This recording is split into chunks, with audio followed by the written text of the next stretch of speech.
Alright, Assalamu alaikum fellas. Today I want you guys to continue off of the exercise we began yesterday. It's a bit tricky to move on to a new topic when you're not here, when you're not in the classroom with me.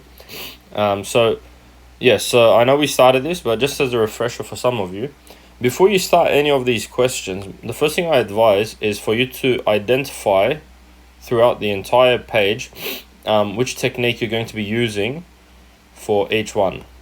Okay, so I showed you guys yesterday, but I'll recap it.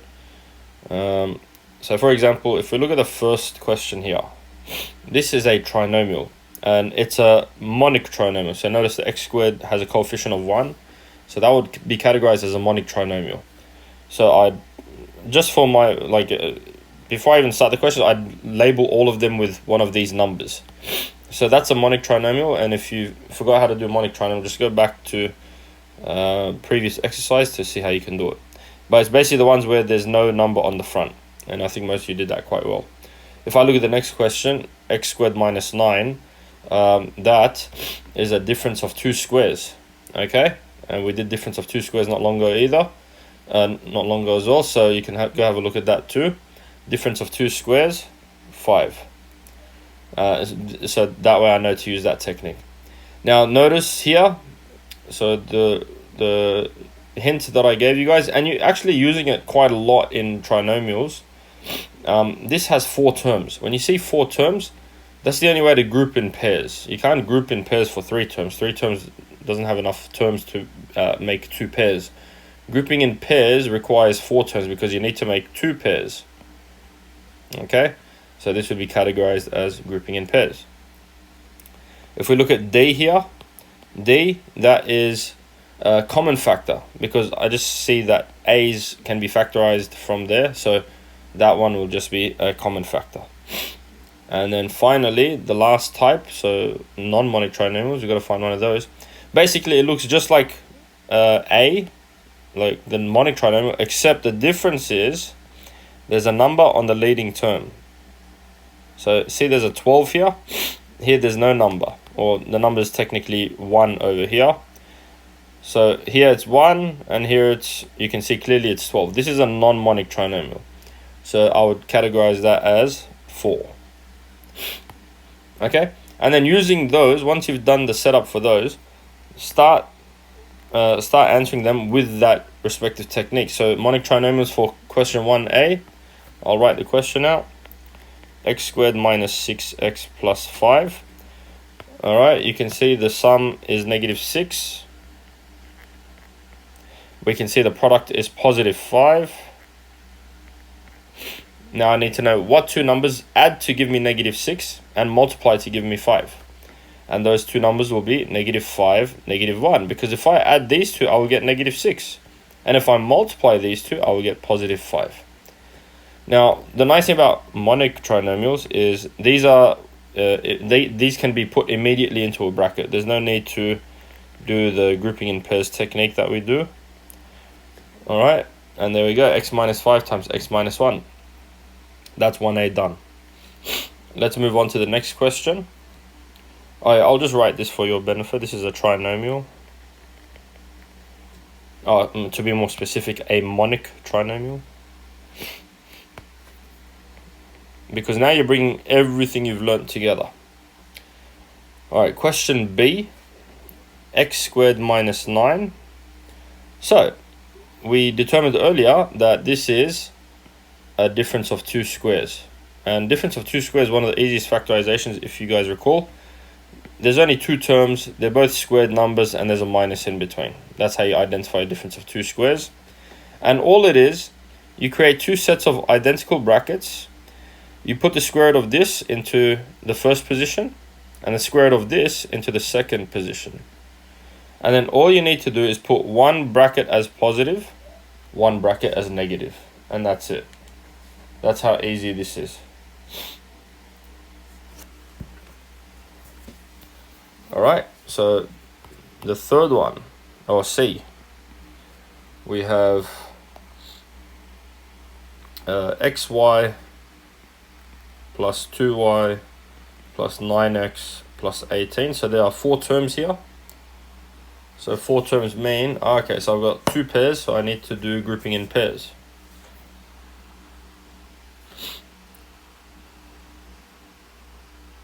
Alright, so that means I will focus on these two, and then I'll focus on these two. So in the first 2 terms, we have y as a common factor. And in the second 2 terms, I have plus 9 as a common factor. How do you know you will be correct? Because these 2 factors will be correct, or they'll be the same. So that's what you're looking for. You're looking to make these 2 brackets that you create the same. And once you've done that, those 2 brackets actually become a common factor. So they come together as a common factor like this. And then we open another bracket to write down what's left behind. Oops.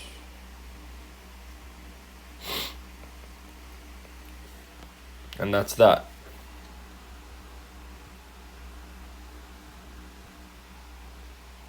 Alright, the next one, D, we have a squared minus 9a. Okay, and we can see that this is a, we determined earlier this is a common factor technique. And mind you, this is the most important technique. You must always look for this before you start any question. So even as I did 1, 2, and 3, I had to look for a common factor before even starting. Okay, so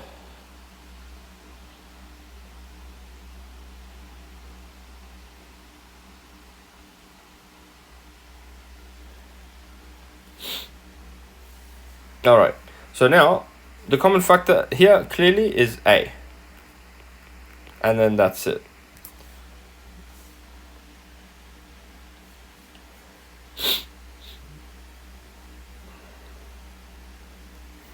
All right, and then finally, question G.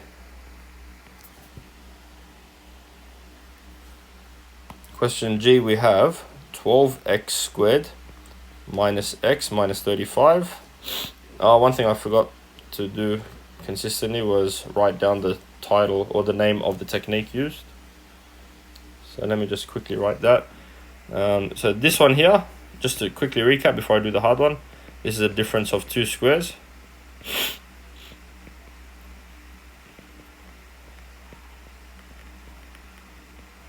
And this one here is grouping in pairs.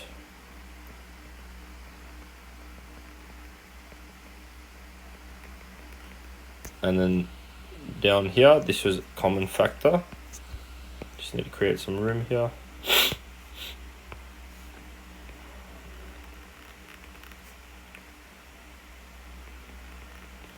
And then finally, we're going to be doing non-monic trinomials. I'll write that one at the end. But let me just create some space for this because non-monic trinomials generally take up a bit of space.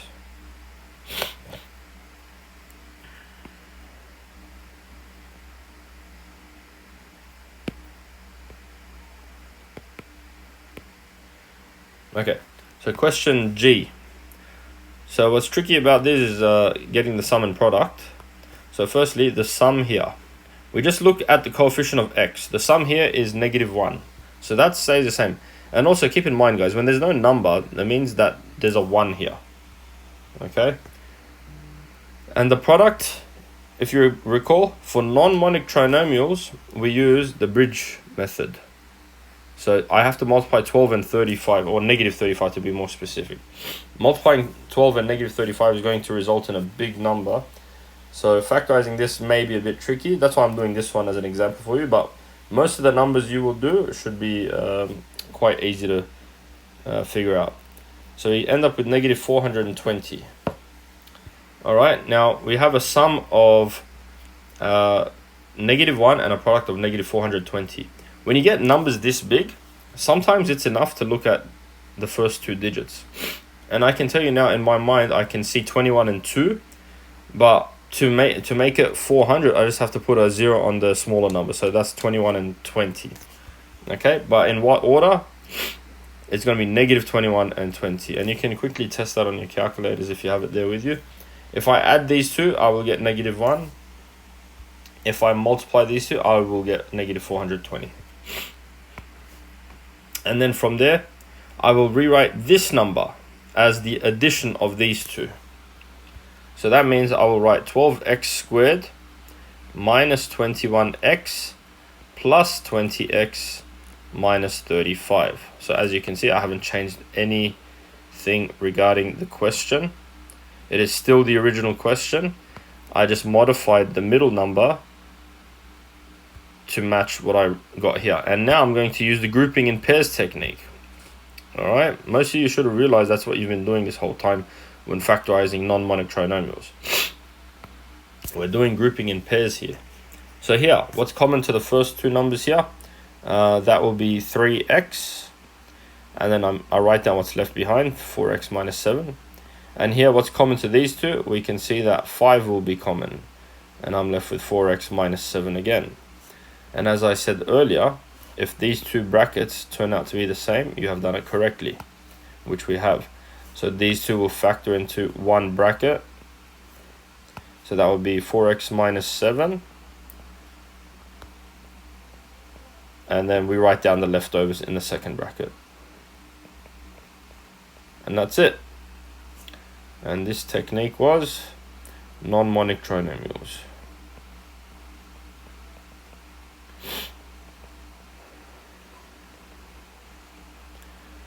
All right, so that's that.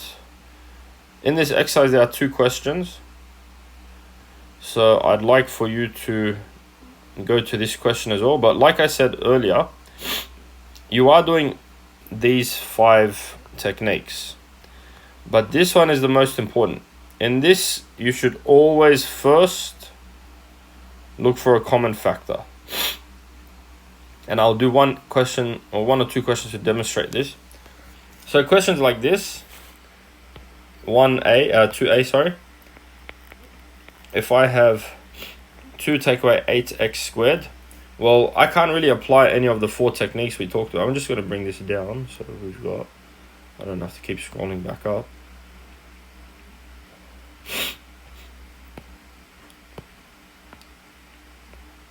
Alright, so the first thing we should always do is check for a common factor. This is a given. No matter what the question is, always check for a common factor. So what we do, we can see that the two numbers 2 and 8 are common factors. And then when you factorize this reveals which technique we're going to use. And I can see now, inside, we have a difference of 2 squares. So you see that? In some cases, you have to use a common factor first. And then on the inside, we've identified that there's a difference of 2 squares here. So now, following the rules from earlier, I create 2 identical brackets. I put the square root of this number in both as the first term. So that's 1 and 1, as the square root of 1 is 1. And then I put the square root of this number in the second position. So that's 2x, 2x. But now since it's the difference of 2 squares, the factorization is 1 positive here and 1 negative here. And that's that. Okay, so I'm not going to say all of them. Most of these questions require that first. This question is indeed difficult. Like I'll do one more with D to show you. So 3m squared minus 18m plus 27. I check for common factor first always. It's not always going to happen, but I always check first. And straight away, I can see that 3 is a common factor. And we get m squared minus 6m plus 9. And now we can clearly see we have a monic trinomial. Not a non-monic, it's a monic. So it looked like a non-monic at first. Okay?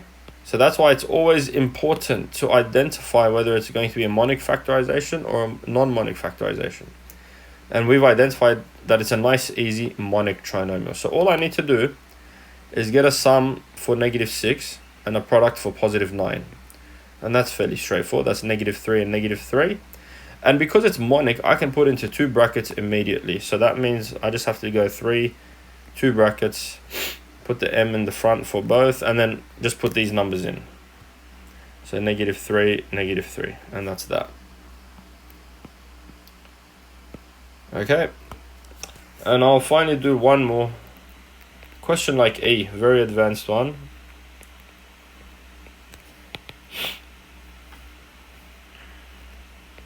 So a question like this, the rule is we always look for a common factor, but as you can see, there's no common factor. So that means we have to figure out which one of the 4 rules they are. Now, a good hint, if it's 2 terms only, it's going to be either common factor or difference of 2 squares. You have to figure out which one it is. Now, if I look at it as a common factor, there's nothing common. Well, guess what? I've eliminated down all my possibilities to just being a difference of 2 squares. Okay? Otherwise, the final option would be you can't factorize it at all. But this is a difference of 2 squares because I have a squared number here, a squared number here, and a minus here. You might be asking, how is this a squared number when it's got a power of 4? Well, x squared squared is technically still a squared number, and that equals to x to the power of 4. Oops. Also, 1 is a easily squared number. 1 is, when you see a 1, you should be happy because 1 can easily be manipulated. 1 is 1 squared. Square root of 1 is 1. There's lots of things you can do with 1. And now, as you can see, I've set up as squared numbers. So I'll create my 2 brackets. I'll put the square root of the first number, and that is the number inside the bracket that I've created.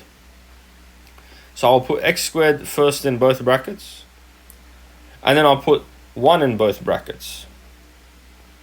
Just like that. And then finally, I just put a minus in one, a plus in the other, and that's that.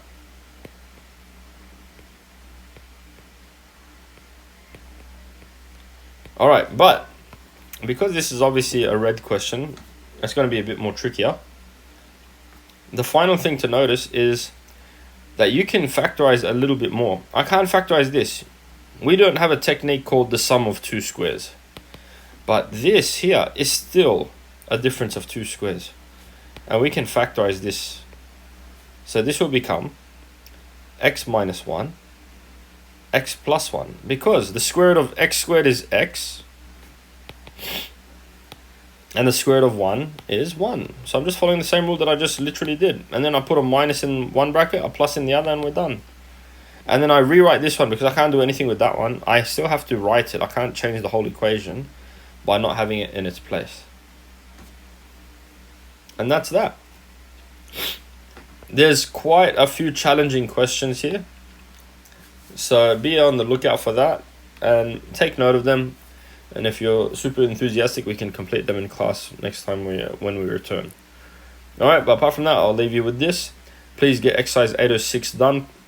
Exercise 1206 completed, please. Do your best with question 2. And that should be that. Refer back to this video anytime you need. Take screenshots of the pages so you have the examples to work off. So I'll hold it still for a few seconds. Take a screenshot of this.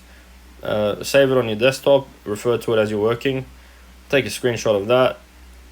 Refer to it for your exercise as well. Alright, I'll leave you to it.